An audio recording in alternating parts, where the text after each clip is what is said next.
There are some new signs that show it's still a bumpy road to cooling inflation as the Federal Reserve weighs if and when to lower interest rates in the coming months. For the third consecutive month, wholesale prices unexpectedly fell in December. That's the good news. But consumer prices rose more than expected to 3.4% last month. Jolene Kent has more from Washington. I'll give her a call and go over it again with her. Las Vegas mortgage broker Joan Weber says the economy is not working for her or her customers hunting for home loans. The majority of people that are coming in today have way more credit card debt than they did 4 or 5 years ago. And we tell them, well, you don't qualify because you have too much debt. Weber, a Republican, says the stubbornly high cost of living means her company processes fewer mortgage applications. What does that mean for your ability to do business and keep this place open? Well, it's been a struggle. The last 2 years have been the worst years of our 10 years. I had to cancel my health care 2 years ago because it was $1,700 a month. That's almost as much as my mortgage payment. While inflation is off the highs of 2022, monthly budget items have continued to soar. Rent was up 6.2% last year. Auto insurance skyrocketed 20%, and dining out jumped 5.2%. If you were to describe the economy right now in one word, how would you describe it? Painful. It's painful to go to the grocery store.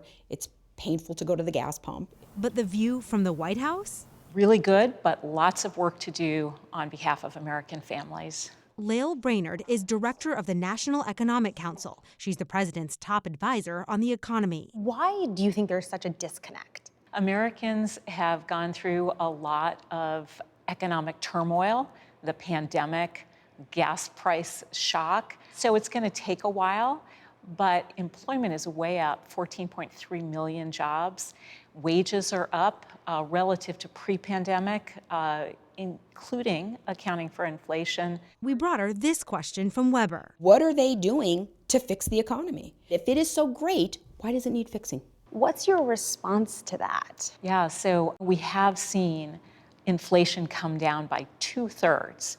There are certain goods where they still remain too expensive for Americans. We still need to do a lot of work to get healthcare to be more affordable. I don't know why, but Republicans have been resisting those efforts to bring costs down. You're saying that partially why inflation is so persistent, it's the fault of the Republicans? I'm saying that we're working really hard to bring costs down in the areas that matter most to Americans. And in some cases, we really need Congress to work with us. Back in Nevada, Weber just wants results. I want this fighting to stop in Washington, D.C. It's like mom and dad fighting, and all the kids are suffering. Our country is so divided. There's no meeting in the middle anymore. For CBS Saturday Morning, I'm Jolene Kent in Las Vegas.